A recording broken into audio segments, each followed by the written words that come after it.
Um, Varal Anand Garu. Everybody in the community does know about him through his works and his very calmness when he presents. And most importantly, the book that he is presenting us is an extraordinary book. You will hear from him why we need to read this book. You talk when you cease to be at peace with your thoughts. If somebody is familiar with this, you would know whom I'm referring to. Love one another, but make not a bond of love. Let it rather be a moving sea between the shores of your soul. Moving sea between the shores of your soul. These were the quotes that our author Khalil Gibran has quoted, and he is all time a very wonderful author whose books were translated into 100 different languages in the world. I have not known any other author so far. Of course, my knowledge may be limited, but whose books are translated into 100 world languages. That's an accomplishment of his life. So he was an immigrant to America, attended to Boston School, and he was an author of many books. He's a Lebanese American writer, visual artist, and one of the most famous book that he penned was The Prophet. And today we are going to know about his another wonderful book, The Madman, which is translated into Telugu under the title Berry Manavudu. And we will request Anand Garu to introduce the translator and the book to us. After you, Anand Garu. Sir, మీరు మ్యూట్లో ఉన్నారు sir. You're on mute, sir. You're on mute. Hello. Yes, sir, we can hear you. Yeah. Khalil Gibran. ఇందాకే స్నేహ గారు చెప్పినట్టుగా ఆయన ఒక విశ్వకవి, universal poet, philosopher, painter and what not. లెబనాన్లో పుట్టి అమెరికాలో స్థిరపడిన ఖలీల్ జిబ్రాన్ ఇప్పటివరకు రాసినటువంటి రైటింగ్స్లో 12 రచనలు ఒక సంకలనంగా దొరికినప్పుడు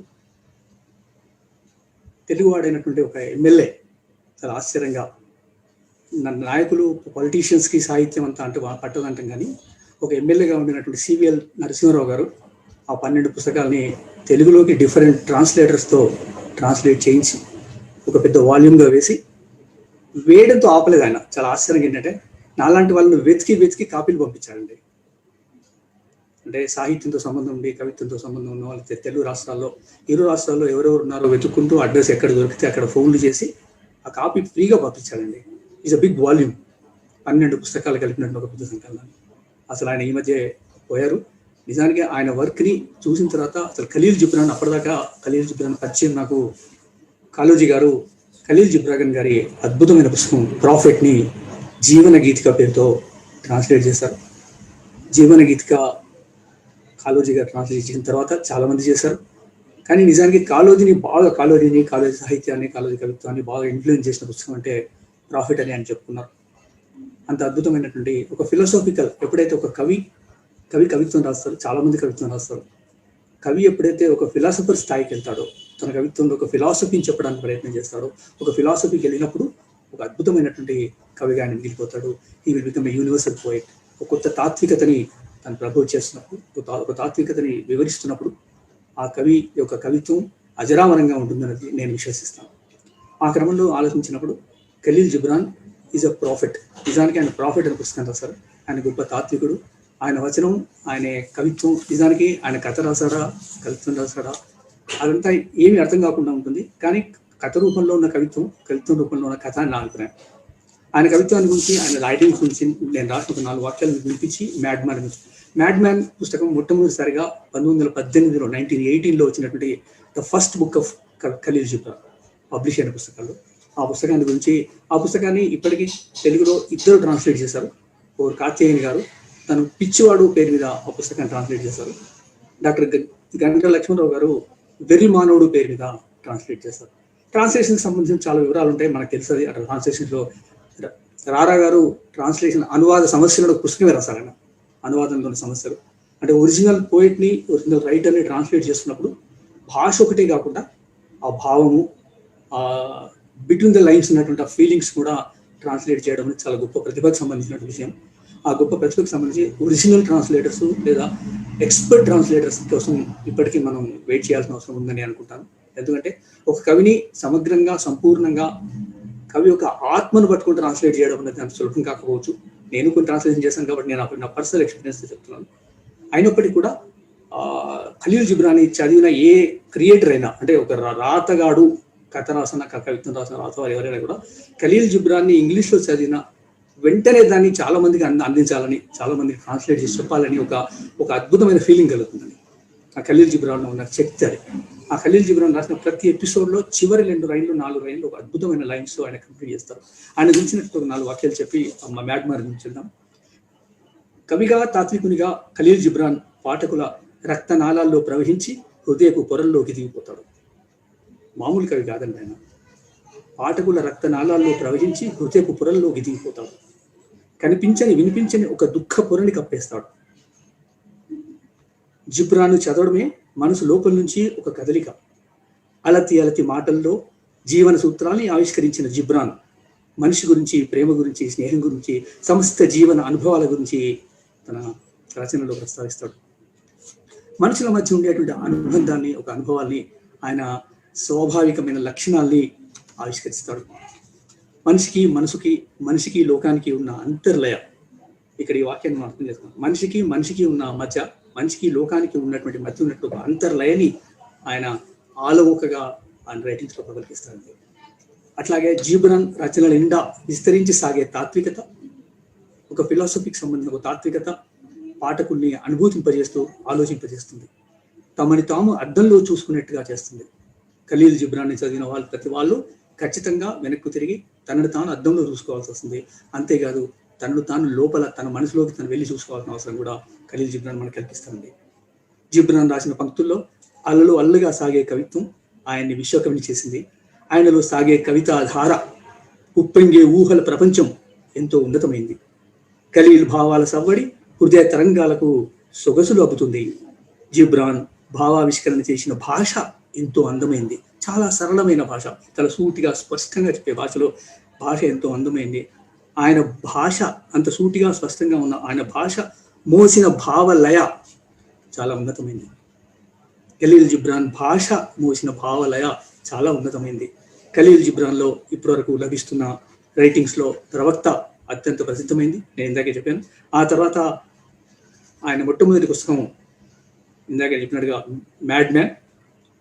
ప్రాఫిట్కు సంబంధించిన విషయాలు చెప్పాల్సి వచ్చినప్పుడు ప్రవక్తల జీవన్ ఆయన ఏమంటారంటే, ప్రవక్త ఈ ప్రాఫిట్ చివరి లైన్లలో ఏమంటారంటే, కొద్దిగా ఆగండి, గాలి ఊయల మీద కొద్దిగా విశ్రమింపనీయండి, మరో స్త్రీ గర్భంలో నేను మళ్ళీ జన్మిస్తాను. ఒక ఫీలింగ్, ఒక తాత్విక సంబంధించినటువంటి థింగ్లో మనకు ఆయన 12 పుస్తకాలు మనకు లభిస్తున్నాయి. ఫోమ్ అని, శాండ్ అండ్ ఫోమ్ అని చాలా పుస్తకాలు. ఆ 12 పుస్తకాల నుంచి మొట్టమొదటి పుస్తకం ఖలీల్ జిబ్రాన్ వెలువరించినటువంటి, మొట్టమొదటి 1918లో వెలువరించినటువంటి మ్యాడ్ మ్యాన్ని నేను ఇందాక చెప్పినట్టుగా 2 ట్రాన్స్లేషన్స్ వచ్చాయి. ఒకటి పిచ్చివాడు పేరు మీద కాత్యాయని గారు రాశారు, అట్లాగే వెర్రి మానవుడు పేరు మీద డాక్టర్ లక్ష్మణరావు గారు రాశారు. ఆ 2 పుస్తకాలు చదివి ఉన్నాను. ఆ 2 పుస్తకాల గురించి, ఆ పుస్తకాల నుంచి మ్యాడ్ మ్యాన్ గురించి నేను ఇప్పుడు కాస్త పరిచయం చేస్తాను. నిజానికి ఇందులో చిన్నవి పెద్దవి కలిపి ఒక 35 రచనలు ఉన్నాయి. వాటి కథలు అందామా, కవిత్వం అందామా అన్నది చదివిన తర్వాత ఎవరికి వాళ్ళు ఆలోచించుకోవాల్సిన అవసరం ఉంటుంది. అంత ఫ్లో ఉంటుంది ఆ రైటింగ్లో. ఆయన ఒక విషయాన్ని చెప్తాడు, ఆ విషయం చెప్తున్న క్రమంలో ఆ ఫ్లోలో మనకు అది కవిత్వం లాగా అనిపిస్తుంది. ఒక రకంగా కథలు కూడా, ఆ కథలు పిల్లవాళ్ళకి, పెద్దవాళ్ళకి అందరికీ అర్థమయ్యే భాషలో ఉంటాయి. నిజానికి పెద్దవాళ్ళకి ఇంకా కొంచెం జాగ్రత్తగా చదివితే చాలా గొప్పగా అర్థమవుతాయి. మనుషులు అర్థమవుతారు, మనుషుల మనస్తత్వం అర్థమవుతుంది. నిజానికి వెర్రి మానవుడు అంటే మ్యాడ్ మ్యాన్ అనడంలోనే ఒక గొప్ప తాత్వికత ఉంది నేను అనుకుంటాను. ఎందుకంటే వెర్రి మానవుని చూసి ప్రజలంతా చాలా చాలా చిత్రంగా చూస్తారు. ఎందుకంటే సాధారణ జీవితం గడిపే వాళ్ళు ఎవరు కూడా ఆ వెర్రి మానవుడో పిచ్చివాడో ఆలోచించినట్టుగా ఆలోచించలేరు. సత్యాన్ని సత్యంగాను, వాస్తవాన్ని వాస్తవంగాను, నిజాన్ని నిజంగాను, భయం లేకుండా నిర్భయంగా ఉన్నట్టుగా చూసి చెప్పి పలికేవాడే పిచ్చివాడి లోకంలో. అట్లా చాలా మందిని మనం చూస్తాం.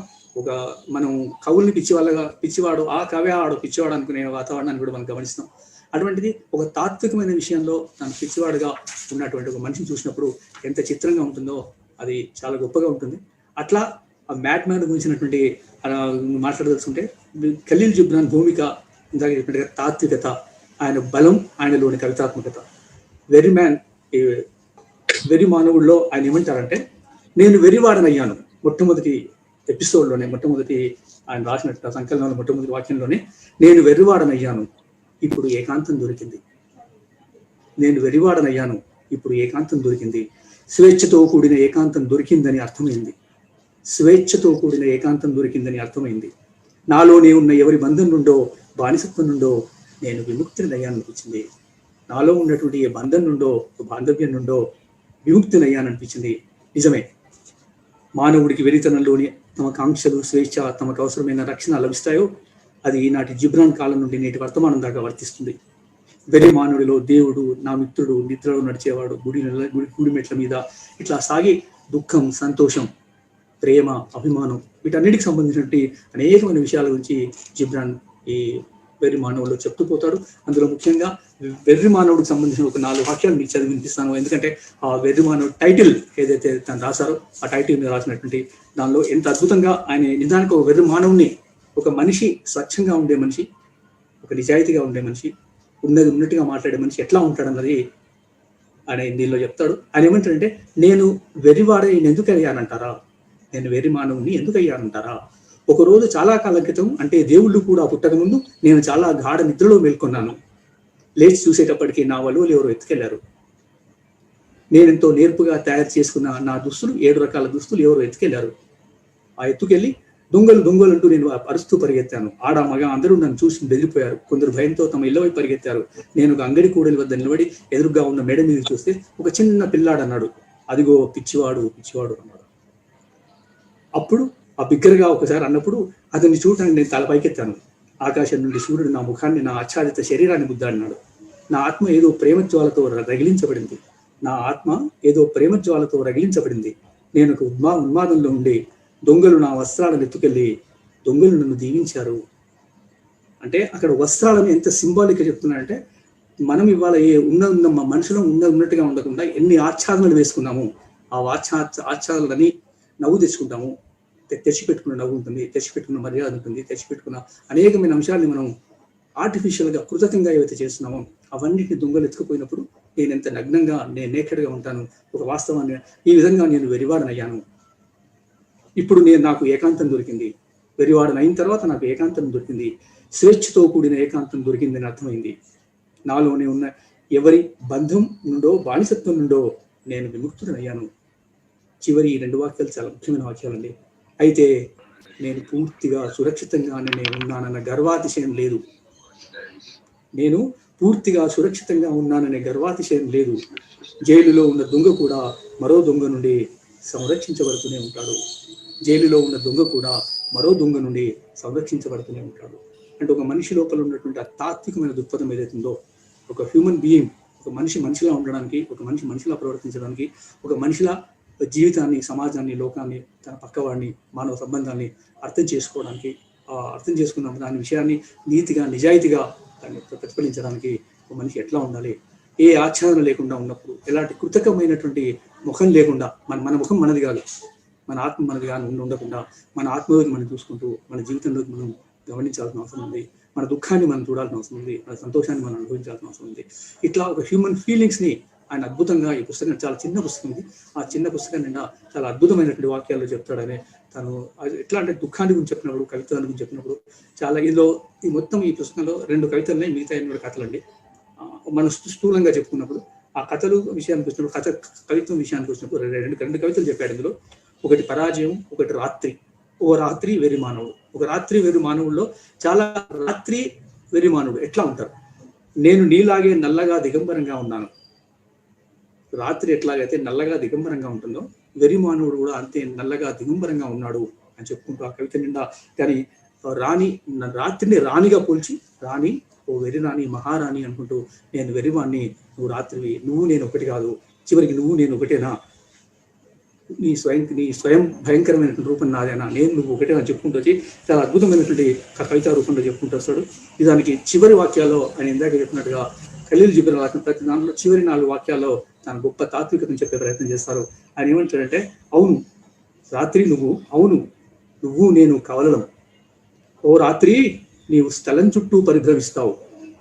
ఓ రాత్రి నువ్వు స్థలం చుట్టూ పరిభ్రమిస్తావు. నేను నా ఆత్మ చుట్టూ పరిభ్రమిస్తాను. ఒక మనిషి తన ఆత్మ చుట్టూ పరిభ్రమించడం, రాత్రి స్థలం చుట్టూ పరిభ్రమించడాన్ని, వారి చీకటిని మనిషిలో ఉండే చీకటిలో ఉండే చీకటిని, రాత్రిలో ఉండే చీకటిని రెండు పోలుస్తూ అద్భుతంగా చెప్తాడు. అట్లా వెర్రి మానవుడు నిండా, ఆ కవిత్వం నిండా, నిజానికి ఖలీల్ జిబ్రాన్ కవిత్వం రాసిన అన్ని పుస్తకాల నిండా ఇలాంటి తాత్వికత మనకు కనిపిస్తుంది. ఒక హ్యూమన్ ట్రెండ్ ఆయన ఎట్లా అయితే లెబనాన్లో ఒట్టహాన్ చేసినటువంటి ఒక నియంత్రిత పరిపాలనకు వ్యతిరేకంగా ఆయన ఎట్లా మాట్లాడాడో, అట్లాగే మనిషి కూడా తన ఆత్మలోకి చూసుకోవాలని, తన ఆత్మకు అనుకూలంగా ప్రవర్తించాలని, అంతే తప్ప కృతజ్ఞంగా ఉండాల్సిన అవసరం లేదని విషయాన్ని చెప్పుకుంటూ చాలా చాలా స్పష్టంగా చెప్తాడు. ఆయన దుఃఖం అని ఒక అద్భుతమైన వాక్యాలు రాస్తాడు, సుఖం అనే, సంతోషం అని ఒక అద్భుతమైన ప్రేరణ రాస్తాడు. ఈ పుస్తకంలో చిన్న పుస్తకం అండి, ఇది చిన్న పుస్తకం. ఈ చిన్న పుస్తకంలో దాదాపు 35 రైటింగ్స్ ఉన్నాయి. 1 పేజీ రైటింగ్స్ కొన్ని ఉన్నాయి, 4 పేజీల రైటింగ్స్ కొన్ని ఉన్నాయి. ఆ పుస్తకాన్ని దానికి ఖలీల్ జిబ్రాన్ని చదవకుండా, నా అభిప్రాయం అయితే ఖలీల్ జిబ్రాన్ని చదవకుండా కవి అనేవాడు ఖచ్చితంగా ఒక గ్యాప్ ఫీల్ అవుతాడని నేను పర్సనల్గా ఫీల్ అవుతాను. ఎందుకంటే ఖలీల్ జిబ్రాన్ని చదవడం నాకు ఒక గొప్ప అవేకని. ఎట్లయితే కాళోజీ గారు ప్రాఫిట్ గురించి మాట్లాడారు, అట్లాగే నేను కూడా సివైఎల్ నరసింహారావు గారికి రుణపడి ఉంటాను. అప్పటిదాకా ఖలీల్ జిబ్రాన్ని స్పోరాడిక్గా అక్కడక్కడ చదువుతూ వచ్చాను. ప్రాఫిట్ గురించి విన్నాను, చదివాను. కానీ ఖలీల్ జిబ్రాన్ సమగ్ర సంకలనాన్ని సివిఎల్ గారు వేసి ఒక 12 పుస్తకాలు, ఇప్పుడు లభిస్తున్న 12 పుస్తకాలని తీసుకొచ్చి డిఫరెంట్ ట్రాన్స్లేటర్స్తో ఆ పుస్తకాన్ని ట్రాన్స్లేట్ చేయించి అన్ని ఒక సంకలనంగా తెచ్చారు. ఎస్, ఎగ్జాక్ట్లీ అండి, చాలా అద్భుతమైన పుస్తకం అది. ఆ అద్భుతమైన పుస్తకాన్ని అందరం చదవాల్సిన అవసరం ఉంది. ఒక తాత్వికమైన దృక్పథానికి, మనిషి తనలోకి తను చూసుకోవడానికి, తను నిజంగా తను నిలబడ్డ చోటు, తను నిలుచున్న స్థలం, తను పీలుస్తున్న గాలి, తను నివసిస్తున్న ప్రాంతం, తనతో అనుబంధంగా ఉన్నటువంటి మనుషులు, ఆ మనుషుల సంబంధాలు, ఆ మానవ సంబంధాలు ఎంత హృదయంగా ఉన్నాయి, మానవ సంబంధాలు కృతకంగా ఉన్నాయా, మనుషులుగానే ఉన్నామా, మనుషుల లోపల ఎట్లా ఉంది అనే విషయాన్ని అర్థం చేసుకోవడానికి ఖచ్చితంగా ఖలీల్ జిబ్రాన్ని తప్పకుండా అందరూ చదవాలని అనుకుంటాను. అట్లాగే ముఖ్యంగా సృజన రంగంలో ఉన్నవాళ్ళు, ఆయన రైటింగ్సే కాకుండా ఆయన పెయింటింగ్స్ కూడా చాలా అద్భుతమైన పెయింటింగ్స్ వేశారండి. అందులోంచి నా సలహా మేరకే లక్ష్మణరావు గారి పుస్తకానికి ఖలీల్ జిబ్రాన్ పెయింటింగ్ వేశారండి, కవర్ పేజీగా. అద్భుతమైన పెయింటింగ్స్ ఉన్నాయి. పెయింటర్గా కూడా ఆయనకు విస్తృతమైనటువంటి ప్రచారం ఉంది. నిజానికి ఆయన మదర్ ఫస్ట్ రైటింగ్స్ ఎప్పుడైతే రాసినప్పుడు వాళ్ళ అమ్మ రాసిన విషయాన్ని ఒక చోట రాసుకుంటాడని నాకు చాలా సంతోషం అనిపించింది. అది చదివితే వాళ్ళ అమ్మకి తను రాసింది చూపిస్తే వాళ్ళ అమ్మ అన్నదట, బాబు ఇవి ఇంకా పచ్చిగా ఉన్నాయిరా అంటున్నారనుకుంటా, పచ్చిగా ఉన్నాయిరా అంటే లేతగా ఉన్నాయిరా అన్నప్పుడు ప్రాఫిట్ రాయడానికి ఆయన 13 సంవత్సరాలు తీసుకున్నాడండి. 13 సంవత్సరాల తర్వాత ప్రాఫిట్ బయటకు తీసుకొచ్చారు. ఒకసారి రాశారు, 2 సార్లు రాశారు. ఎప్పుడు రాసి వాళ్ళ అమ్మకి మాత్రం చదివించేవాడు. చదివి వినిపిస్తే చదవగానే ఇంకా లేతగా ఉన్నదిరా, ఇంకా పచ్చిగా ఉన్నదిరా, ఇంకా తేమగా ఉన్నదిరా, అంటే ఇంకా పరిపక్వత రాలేదు, ఒక మ్యాచ్యూరిటీ రావాలరా అని వాళ్ళ అమ్మ చెప్తూ ఉంటే దాన్ని రిరైట్ చేసి దాదాపు 12-13 సంవత్సరాల తర్వాత ప్రాఫిట్ అనేది వెలుగులోకి వచ్చింది. ఆ ప్రాఫిట్ ప్రపంచవ్యాప్తంగా ఇందాక స్నేహగా చెప్పినట్టుగా 100 భాషల్లోకి అనువాదం అయిందండి. అసలు ఎంతమంది అనువాదం చేస్తారో గుర్తులేదండి, లెక్కలేదండి. స్వేచ్ఛానువాదాలు ఆయన పర్మిషన్ ఎవరు తీసుకున్నారు, కానీ స్వేచ్ఛానువాదాలు అసలు లెక్కలేనన్ని భాషల్లో లెక్కలేని ట్రాన్స్లేషన్స్ వచ్చాయి. నేను ఇందాక తెలుగులోనే వెర్రి మానవుడు నా దృష్టిలోకి వచ్చే 2 ఉన్నాయి. అట్లా ఒక విస్తృతంగా ఒక తాత్వికమైన దృక్పథంతో చెప్పినవాడు ఆయన. సంతోషము దుఃఖము 2 విషయాలు ఇందులో రాస్తాడు. ఆ 2 విషయాల్లో చివరి 2 లైన్లు చెప్పి నేను ముగిస్తాను. ఏమంటారంటే, నేను పాడితే మా చుట్టుపక్కల వాళ్ళు ఎవరు రావడం లేదు, కేవలం నిద్రలో సానుభూతితో మాట్లాడే కొన్ని మాటలు మాత్రమే వినబడుతున్నాయి అని చివరికి ఏమంటారంటే, చూశారా, ఎప్పుడైతే దుఃఖం వదిలిపోయిందో అప్పుడు మనిషి అయ్యాడు. ఎంత సెటైరికల్గా ఉంటుందండి. దుఃఖం తన జీవితంతో ఉంటుంది, నాలో దుఃఖం పుట్టినప్పటి నుంచి నేను దాన్ని ఎంతో జాగ్రత్తగా సున్నితంగా పెంచి పోషిస్తూనే ఉన్నాడు అన్న ఖలీల్ జిబ్రానే నాలో దుఃఖం పుట్టినప్పటి నుంచి ఆ దుఃఖాన్ని ఎంత జాగ్రత్తగా పెంచి పోషిస్తూనే ఉన్నాను. నన్ను చూసి అందరూ వీడు ఏడుపు కొట్టాడు, వీడు దుఃఖపోడు, వీడెప్పుడు ఏడుకుంటుందని అన్న జనం చివరికి వచ్చేవరకు ఏం జరిగిందంటే, దుఃఖాన్ని వదిలించుకున్న తర్వాత ప్రజలు ఏమన్నారట అంటే, చూసారా, ఎప్పుడైతే దుఃఖం వదిలిపోయిందో అప్పుడు మనిషి అయ్యాడు అన్నాడు. నిజానికి దుఃఖం వదిలిపోయిన తర్వాత మనిషి అవుతాడా, దుఃఖంతో ఉన్నప్పుడే మనిషి అవుతాడు అన్నది ఖలీల్ జిబ్రాన్. ఎందుకంటే ఏ మనిషిలో కూడా దుఃఖం అని ఒక లేయర్ లేకుండా, ఒక పొర లేకుండా మనిషి అనేవాడు ఉంటాడు అన్నది సాధ్యం కాని పరిస్థితి అని నేను అనుకుంటాను. అట్లాగే సంతోషం గురించి కూడా అదే రకంగా చెప్తానని. సంతోషం పుట్టగానే నా చేతుల్లోకి తీసుకున్నాను అంటాడు. దుఃఖాన్ని పెంచి పోషించాను, సంతోషం పుట్టగానే నా చేతుల్లోకి తీసుకున్నాను. ఇంటి పైకెక్కి గట్టిగా కేకలు కొట్టాను, రండి వచ్చి నాకు ఇవాళ మహా సంతోషంగా ఉంది, నాకు సంతోషం దొరికింది, రండి అంటే కూడా ఎవరు రాలేదట. ఆ చివరికి ఏమంటారంటే, చివరి వాక్యాలు చదువుతాను నేను ఇప్పుడు, తర్వాత నా సంతోషం ఏకాకిగా మిగిలిపోయింది. అంతే, ఎవరు దగ్గర రాకపోయేసరికి సంతోషం చనిపోతుంది. సంతోషం చనిపోయిందని చెప్పి చివరికి తర్వాత నా సంతోషం ఏకాకిగా చనిపోయింది. నేను ఇప్పుడు చనిపోయిన దుఃఖంతో పాటు చనిపోయిన సంతోషాన్ని కూడా నెమరు వేసుకుంటున్నాను. నేను ఇప్పుడు చనిపోయిన దుఃఖంతో పాటు చనిపోయిన సంతోషాన్ని కూడా నెమరు వేసుకుంటున్నాను, జ్ఞాపకం చేసుకుంటున్నాను. అయితే నా జ్ఞాపకం గాలికి ఊయలలోగి ఆగిపోయిన గడ్డిపరక వంటిది మాత్రమే. నా జ్ఞాపకం గాలికి ఊయలలోగి ఆగిపోయిన గడ్డి పరక వంటిది మాత్రమే. ఎంత గొప్ప పొయిటిక్ ఎక్స్ప్రెషన్ ఉంది సార్. గాలికి ఊగుతున్నట్లు ఒక గడ్డి పరకలాగా నేను సంతోషాన్ని ఇట్లా ఊగిసలాడుతున్నాను, జ్ఞాపకాన్ని ఊగిసలాడుతూ ఉన్నాను. అంటే సంతోషం కలిగినప్పటి పరిస్థితి, దుఃఖం కలిగినప్పటి పరిస్థితి. దుఃఖం పోయినప్పుడు వీడు మనిషి అయ్యాడు అన్న లోకమే. సంతోషం కలిసి నాకు సంతోషం ఉందంటే రమ్మంటే ఎవరు రాలేదు, సంతోషం పంచుకుంటుంటే పంచుకోలేని పరిస్థితి ఉంది. అంటే ఒక మనిషి ఎంత ఏకాకిగా, ఎంత ఒంటరిగా ఫీల్ అవుతున్నాడు అనేది ఆయన 1918లోనే ఊహించాడు. ఇవాళకి ఆ పరిస్థితి ఈ పోస్ట్ లిబరల్ కండిషన్స్లో ఖచ్చితంగా ఎవరికి వాళ్ళుగా ఒంటరిగా ఫీల్ అవుతున్నారు. సమూహంలో ఒంటరితనాన్ని ఫీల్ అవుతున్న ఒక కాలం ఇది. అందరం సమూహంలో ఉన్నామనుకుంటున్నాం, కానీ అందరం సమూహంలో ఉంటూనే ఎవరికి వాళ్ళం ఒంటరిగా ఫీల్ అవుతున్నాం. ఆ ఒంటరితనంలోంచి ఆ ఒంటరితనాన్ని అర్థం చేసుకోవడానికి, ఆ ఒంటరితనం లోతుల్ని చూడడానికి ఖచ్చితంగా ఖలీల్ జిబ్రాన్ చదవాల్సిందని నేను అందరినీ కోరుకుంటున్నాను.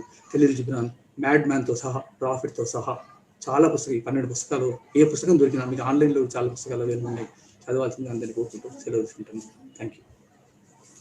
Thank you so much, Andy. I request Narasimhanna to comment on this because this is the author who is also a visual artist, and we have a visual illustrator with us, so he's most qualified to comment on it. After you, Andy. You're on mute.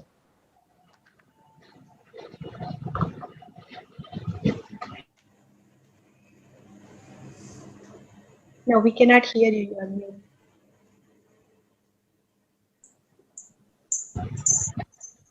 Anand గారు, good evening.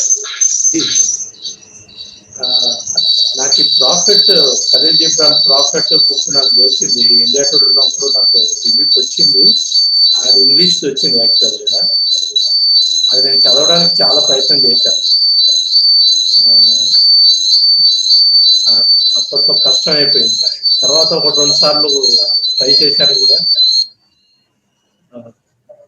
కొరుకుడు పడలేదు. అప్పుడు మీరు చెప్తున్న తర్వాత ఆయన రాసిన 12 రకాల కథలు కానీ ఇవన్నీ కానీ ఒక వాల్యూగా రావడం, దానికి మీరు ఇంట్రడ్యూస్ చేయడం గొప్ప విషయం ఈ సెషన్. ఎందుకంటే ఖలీల్ జిబ్రాన్ ఒక పెయింటర్, ఒక ఆర్టిస్టు, ఒక కవి, తత్వవేత్త. అంటే most of the people they no he is a philosopher అని. ప్రాఫిట్ గురించి రాసినప్పుడు ఆయన ఎక్కువ ఫిలాసఫర్ గానే జనాలకు బాగా తెలుసు. Sorry, Anna. I think you logged in from 2 different devices and it is giving like a really bad echo. Can you mute the other phone or laptop that you have used? Yeah, if you mute the other one or reduce the phone, I think it should be. Yeah, ఇప్పుడు పడుతుందా? Log in. Unmute చేశాను. Okay, ఇప్పుడు మీరు మాట్లాడుతున్న device కాకుండా వేరే device నుంచి log of అయిపోండి. Okay, 1 second.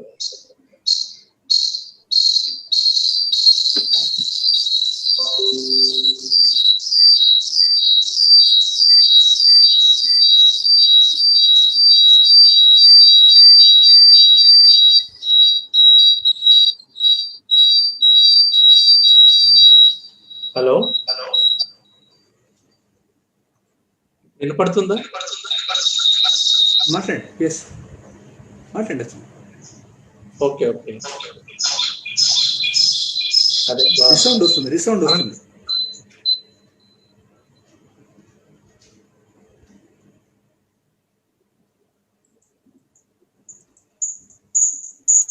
హెడ్ ఫోన్స్ తీసి మాట్లాడితే సరిపోతుందేమోనండి బహుశా.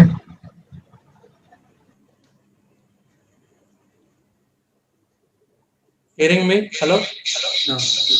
ఎస్.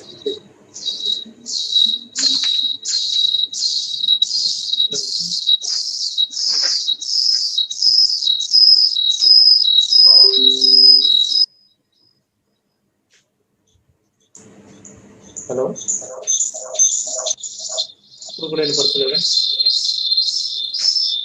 వినపడుతుంది, ఎక్కువ వస్తుంది. ఎక్కువ వస్తుంది, అదే నాకు కూడా.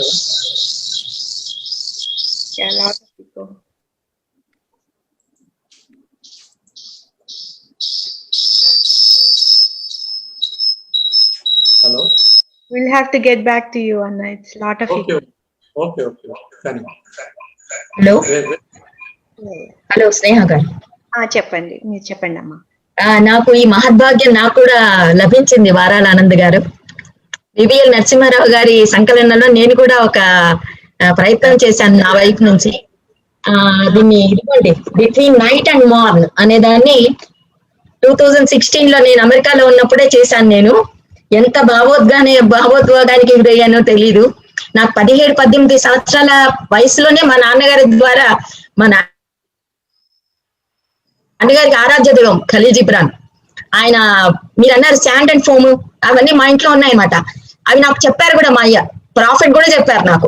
కానీ నా లేత మనసులో, అంటే ఆయన చాలా గొప్ప వ్యక్తిత్వం అని రికార్డ్ అయింది, కానీ ఇంత గొప్ప వ్యక్తిత్వం నాకు అప్పటికి పరిచయం కాలేదు కదా, తెలీదు. 17-18 ఏళ్ళప్పుడు పరిచయమైనటువంటి వ్యక్తి, అది దానిలో ఒక వాక్యం గుర్తుండిపోయిందండి. There is something special in the salt, there is something special in the salt that is in the sea and the tears. ఎంత బాగుందో ఆ వాక్యం, జీవితాంతం మర్చిపోలేనండి అది. Between it is something in the salt that is in the sea and the tears అంటాడు అనమాట. అది పట్టేసింది అనమాట జీవితాంతం, ఇప్పటిదాకా నేను మర్చిపోలేను. గాలిబ్ గురించి చెప్పారు, దానిలో కూడా గాలిబ్ చెప్తాడు ఒక మాట అనమాట, నేను జీవితంలో ఎన్నెన్నో అపజయాలు ఎదుర్కొన్నాను, కానీ నా ప్రియురాల్ని మాత్రం మర్చిపోవడంలో అపజయాన్ని ఎదుర్కోలేదు అంటాడు. ప్రియురాల్ని మర్చిపోవడంలో అపజయాన్ని ఎదుర్కోలేదు అంటాడు గాలిబ్. అలాగా ఈ ఖలీల్ జిబ్రాన్ వాక్యం నాకు అంత మనసు పట్టేసింది అనమాట.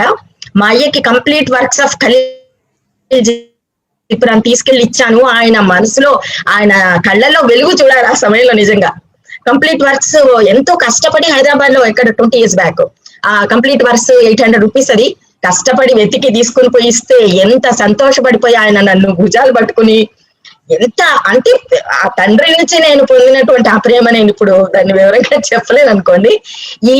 ఈ గ్రంథంలో నేను చేసినటువంటి అనువాదంలో మీరన్నారే ఇందాక, ఒక ప్రకృతి పరంగా స్వచ్ఛంగా ఉండాలి మనిషి. ఈ కృత్రిమమైనటువంటి మందహాసాలు, కృత్రిమమైనటువంటి బంధాలు, వీటన్నిటితో విసిగిపోయి మీరు అన్నటువంటి ఆ ప్రాఫిట్ ఒక అడవిలోకి వెళ్ళిపోతాడు, అతను ఒంటరిగా ఉంటాడనమాట. ఈ జనారణ్యం నుంచి తప్పించుకుని ఒక వ్యక్తి పాపం ఆ దారి మర్చిపోయి అతని ఇంటికి వెళ్తాడు. అతని ఇంటికి వెళ్తే అతను చెప్తాడనమాట, నేను ఈ ప్రపంచంతో ఈ కేవలం కృత్రిమమైన ప్రపంచంతో నేను విసుగు చెంది నేను ఇలాగా అడవుల్లోకి వచ్చాను. ఈ పక్షుల కిలకిల్లా రావాల మధ్య, ఈ జంతువుల మధ్య అసలైన జీవితాన్ని నేను అనుభవిస్తున్నాను. ఇప్పుడు నేను మళ్ళీ ఆ జనాలలోనికి రాదలుచుకోలేదు అంటాడనమాట ఖలీల్ జిబ్రాన్. అంటే ఇక్కడ నుంచి వెళ్ళిపోయిన అతను మళ్ళీ ఎన్ని రోజులు ఉంటాడు ఈ ఒంటరిగా అడవి నుంచి వెళ్ళిపోయిన అతను ఆ జనారణ్యంలోకి చిక్కిపోయి ఆ ఖలీల్ జిబ్రాన్ ని గుర్తు చేసుకుంటా, అయ్యో నేను ఎందుకు వచ్చాను ఈ జనారణ్యంలోకి, అక్కడే ఉండిపోతే బాగుండేది కదా ఖలీల్ జిబ్రాన్ గారితో అని నాకు కొంచెం కళ్ళనీళ్ళు వస్తున్నాయి. అంత గొప్ప గ్రంథం. వివిఎల్ నరసింహారావు గారు నాకు కూడా ఒక అమృతతుల్యమైనటువంటి ఒక చక్కటి అవకాశం ఇచ్చారు. వారి పాపం గతించిపోయారట. నేను కూడా చాలా ఫీల్ట్ వెరీ బ్యాడ్. చాలా సంతోషం ఆనంద్ గారు, చాలా సంతోషం. Thank you so much.